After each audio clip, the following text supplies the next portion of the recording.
할렐루야. 7월 16일 수요일 새벽 예배 오신 성도님들을 주님의 이름으로 환영합니다. 시간 하나님 주시는 은혜와 평강이 충만한 시간이 되시기를 주님의 이름으로 축복합니다. 함께 찬송가 360장 행군 나팔 소리에 찬송하심으로써 오늘 새벽 예배를 시작하도록 하겠습니다.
거룩하신 하나님 아버지, 오늘도 우리에게 새로운 하루를 허락하여 주심에 감사를 드립니다.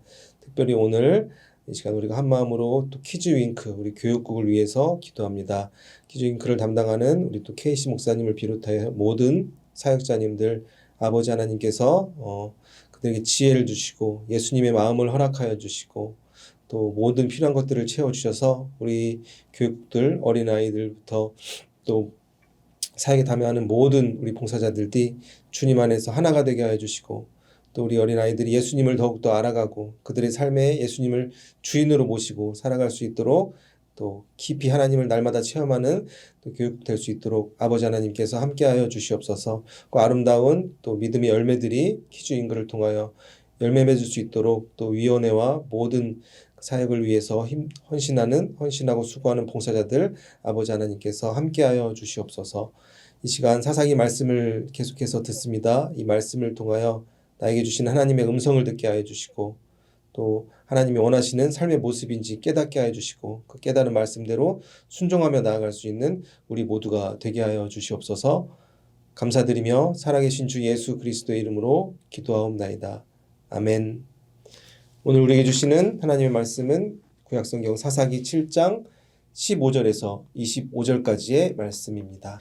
기드온이 그 꿈과 해몽하는 말을 듣고 경배하며 이스라엘 진영으로 돌아와 이르되 일어나라 여호와께서 미디안과 그 모든 진영을 너희 손에 넘겨주셨느니라 하고 300명을 세 대로 나누어 각 손에 나팔과 빈 항아리를 들리고 항아리 안에는 횃불을 감추게 하고 그들에게 이르되 너희는 나만 보고 내가 하는 대로 하되 내가 그 진영 근처에 이르러서 내가 하는 대로 너희도 그리하여 나와 나를 따르는 자가 다 나팔을 불거든 너희도 모든 진영 주위에서 나팔을 불며 이르기를 여호와를 위하라 기드온을 위하라 하라 하니라. 기드온과 그와 함께한 100명이 이경 초에 진영 근처에 이른즉 바로 파수꾼들을 교대한 때라. 그들이 나팔을 불며 손에 가졌던 항아리를 부수니라.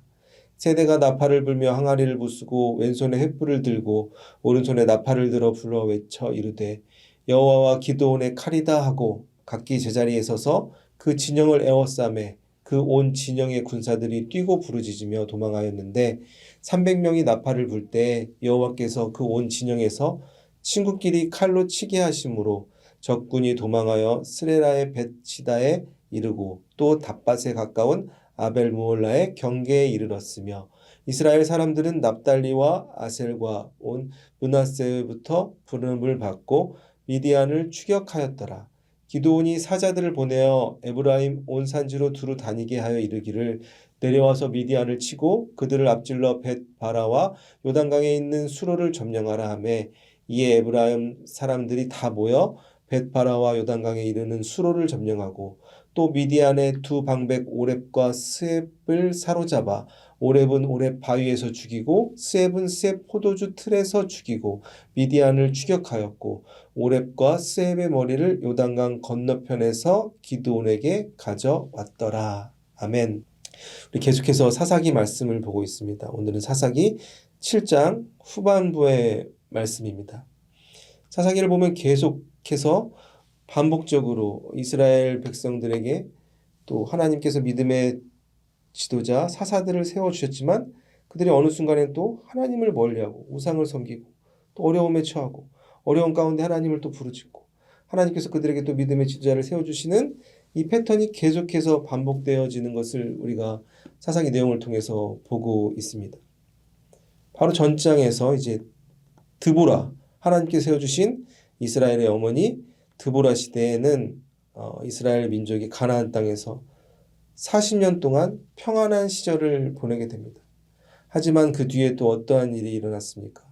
그들이 또다시 여호와의 목전에서 악을 행해서 또 우상을 섬기는 삶을 살아 그들이 이제 미디안의 손에 넘겨져서 7년 동안 고통의 시간을 당하게 됩니다.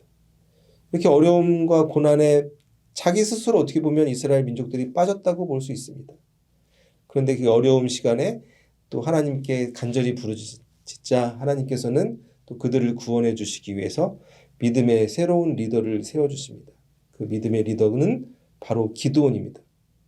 그런데 우리가 이제 기드온에 대해서 우리가 바로 전장에서도 배웠지만 기드온은 하나님께서 선택하신 인물이었지만 인간적으로 봤을 때는 그가 용맹하고 믿음이 충만했던 사람은 아니었다는 것을 우리가 성경 말씀을 통해서 보게 됩니다. 하나님의 사자가 처음 기드온을 찾아갔을 때 기드온은 어떤 모습을 하고 있었습니까?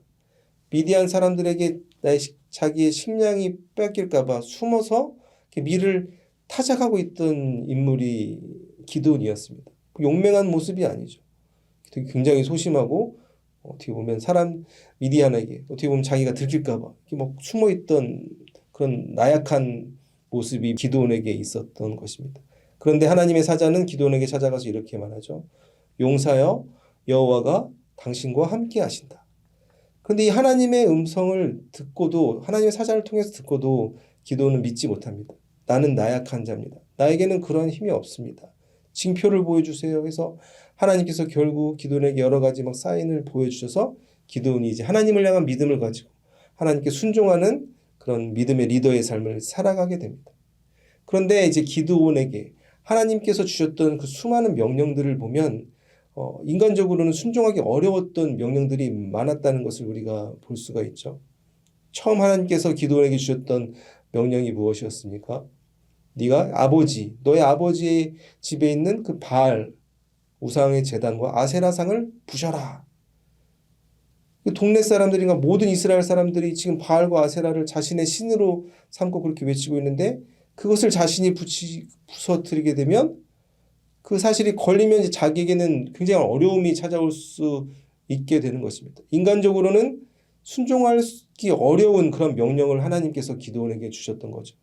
그래서 성경 말씀을 보시면 기드온이 그 사람들의 시선을 피해서 하나님의 명령을 순종하기에 밤에 몰래 그 제단에 있는 바알 제단과 아세라상을 이렇게 부시는 모습을 이렇게 기록한 것을 우리가 볼 수 있습니다. 그리고 나서 이제 또 하나님께서는 미디안을 치러 가라 이제 하나님께서는 명령하십니다.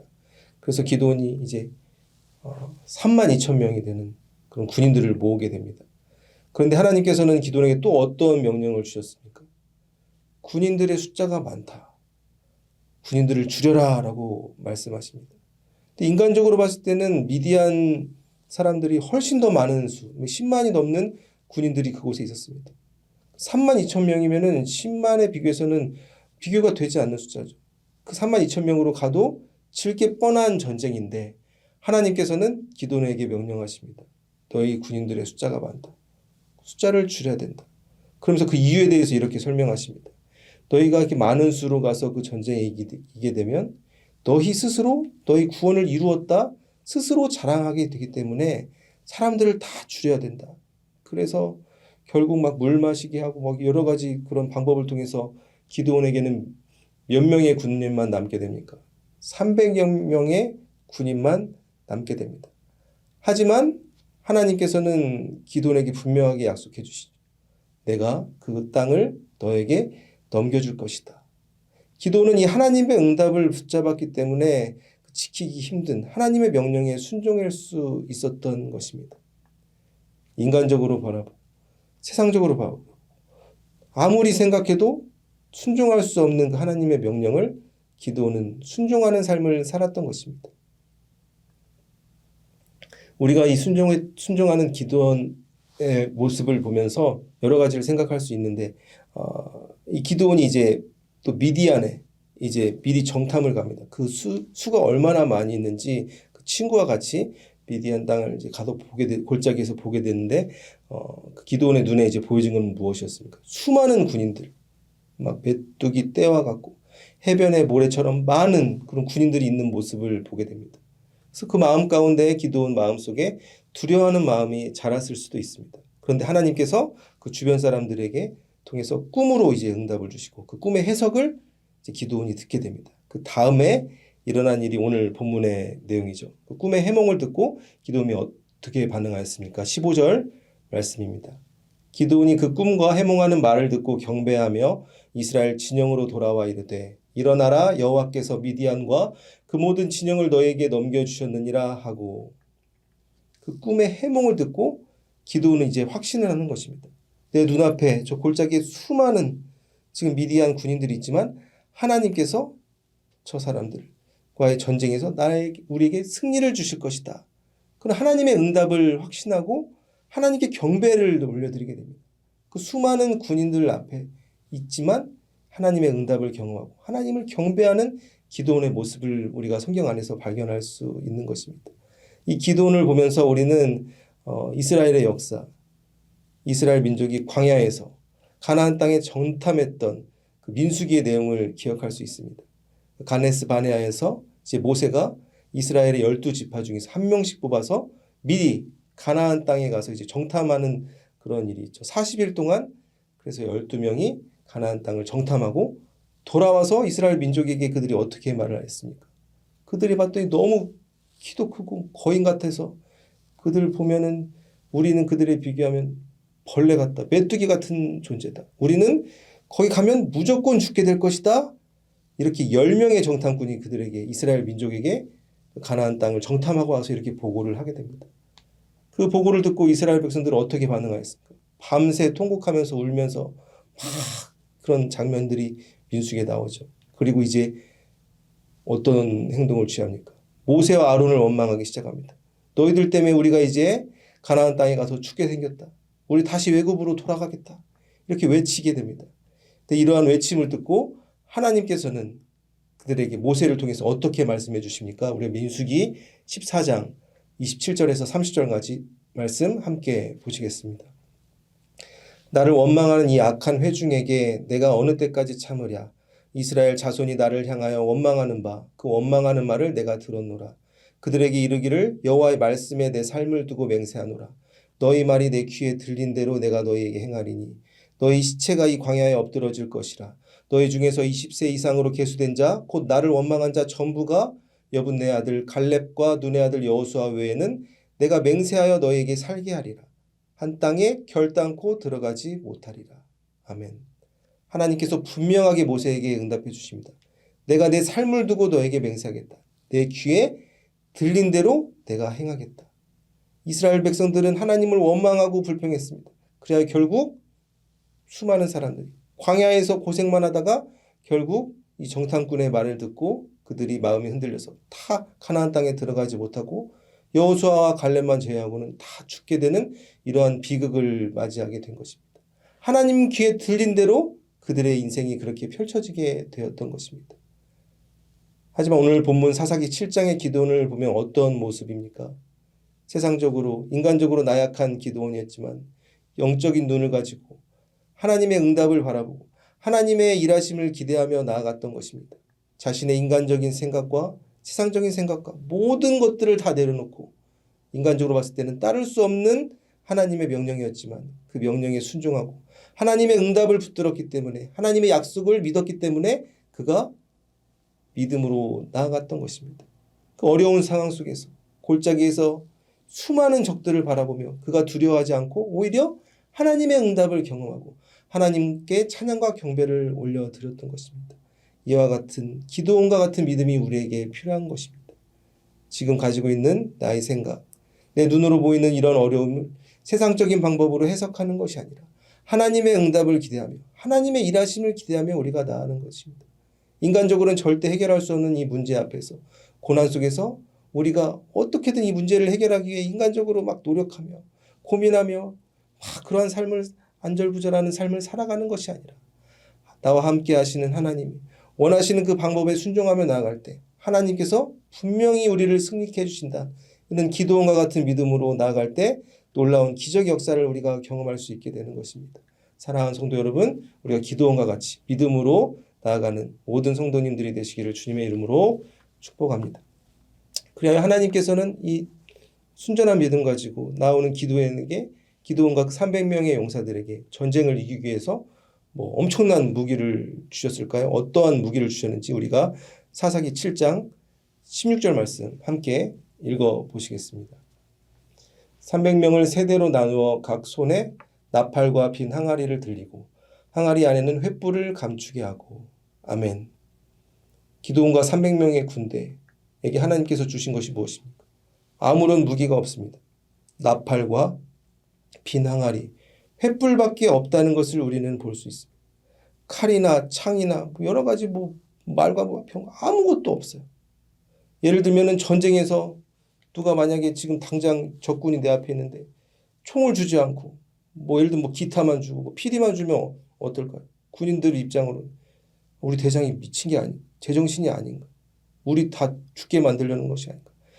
당연히 이렇게 생각할 수밖에 없는데 저는 이 구절을 보면서 다시 한번 생각했던 것이 기도원도 대단하지만 이 300명의 용사가 더 대단하다. 어떻게 기도원 말만 듣고 그 나팔하고 그 빈 항아리만 들고 어떻게 전쟁에 나갈 수 있을까? 이 300명의 용사의 믿음도 기도원 못지 않았을 것이다 이러한 생각을 하였습니다. 어찌됐든 기도원을 순종하며 나아간 거죠. 그럴 때 어떠한 역사가 일어났습니까? 사사기 7장 22절의 말씀입니다. 300명이 나팔을 불 때 여호와께서 그 온 진영에서 친구끼리 칼로 치게 하심으로 적군이 도망하여 스레라의 벳시다에 이르고 또 닷밭에 가까운 아벨모올라의 경계에 이르렀으며 아멘. 나팔을 불고 그들이 나아가서 그들이 막 나팔을 불면서 막 하나님을 외치자 어떠한 일이 일어났습니까? 하나님께서 그 전쟁에서 개입해 주셔서 적군들이 자신들이 있는 칼로 지들끼리 막 싸우고 죽이고 막 도망가는 그런 놀라운 기적이 일어나게 됩니다. 이 전쟁을 바라보면서 저는 여리고성의 전투도 아니죠. 여리고성이 생각났습니다. 이스라엘 백성이 처음 이제 가나안 땅에 와서 했던 그 여리고성을 바라보면서 하나님께서 명령하시죠. 여리고성을 돌아라. 그냥 돌아라. 어떻게 보면 이것도 말도 안 되는 하나님의 명령입니다. 이거 어떻게 돌면 이게 여리고성이 무너질 수 있을까? 말이 안 되지 않습니까? 그런데 그 하나님의 명령에 여호수아가 순종을 하고 하나님의 말씀을 앞세운 그 법궤를 앞세우고 7일 동안 아무 소리 하지 않고 막 거기를 하루에 한 바퀴씩 돌다가 마지막 7일째 막 여러 바퀴 돌자 어떠한 일이 났습니까? 여리고성이 무너지는 놀라운 기적을 그들 모두가 체험을 하게 되었던 것입니다. 오늘 말씀을 정리하겠습니다. 사사기 말씀, 하나님께서 미디안에게 고통받고 있는 이스라엘 백성들을 위해서 새로운 믿음의 지도자 사사 기드온을 세워주셨습니다. 기드온은 세상적인 눈으로 자신이 주어진 환경을 바라보지 않았습니다. 그는 하나님의 약속을 신뢰하며 나아갔던 인물입니다. 눈앞에 수많은 적군들이 있었지만 하나님의 응답을 경험하며 하나님을 경배하며 찬양하며 나아갔던 인물이 기드온이었습니다. 또한 기드온과 같이 이 300명의 믿음의 용사들, 그들이 칼과 활은 없었지만 그들이 믿음으로 나아갔을 때 하나님께서 그 전쟁에서 함께하여 주셔서 놀라운 기적이 일어나는 그 놀라운 그 하나님의 역사를 그들 모두가 경험하고 전쟁에서 승리하는 모습을 우리가 사사기 말씀을 통해서 보았습니다. 사랑하는 성도 여러분, 우리의 삶이 특별히 이민 생활이 얼마나 날마다 전쟁 같은 그런 인생입니까? 물리적인 전쟁이 아니라 영적인 전쟁의 삶을 우리가 매일매일 살아간다고 볼 수 있습니다. 이 전쟁 같은 인생 가운데 우리가 세상적인 방법으로 나아가는 것이 아니라 세상을 의지하거나 나의 힘이나 지혜나 돈을 의지하며 나아가는 것이 아니라 하나님을 의지하고 나아갈 때 하나님께서 우리가 이 전쟁 가운데 역사해 주셔서 승리케 해 주시는 하나님을 경험하게 될 줄 믿습니다. 이런 믿음으로 오늘 하루의 삶을 살아가시는 모든 성도님들이 되시기를 주님의 이름으로 축복합니다. 거룩하신 하나님 아버지, 오늘 사사기 말씀을 통해서 세상적인 눈이 아닌 자신의 지혜와 모든 것들을 내려놓고 영적인 눈으로 전쟁에 나아가는 기드온과 300명의 용사들을 보게 하여 주시니 감사를 드립니다. 아버지 하나님, 우리가 이 전쟁 같은 인생 속에서 세상의 것들을 의지하지 않게 하여 주시고 내 눈으로 바라봤을 때 불가능하게 보이는 어려움과 그 문제 앞에서 무너지지 않게 하여 주시옵소서. 지금까지 지켜주시고 나를 인도해 주시고 우리 가정을 인도해 주시고 우리 교회를 지켜주셨던 하나님께서 우리를 승리케 하여 주실 줄 믿습니다. 믿음으로 나아갈 수 있는 우리 모두가 되게 하여 주시옵소서. 기드온과 같은 믿음을 우리에게 허락하여 주시옵소서. 칼과 활이 없지만 하나님을 향한 믿음을 가지고 우리가 전쟁에 나갈 때 하나님께서 우리에게 승리를 주실 줄을 믿습니다. 아버지, 이러한 믿음을 계속 가슴속에 깊이 간직하고 세상으로 나아가 나에게 주어진 삶 가운데 우리의 삶을 통하여 놀라운 하나님의 기적을 경험하고 하나님의 살아계심과 예수 그리스도의 복음을 전하는데 귀하게 쓰임받을 수 있는 하루의 삶을 살아갈 수 있도록 아버지 하나님께서 인도하여 주시옵소서. 이 모든 것에 감사드리며 살아계신 주 예수 그리스도의 이름으로 기도하옵나이다. 아멘. 계속해서 중보 기도 제목을 위해서 개인의 기도 제목을 위해서 기도하시겠습니다.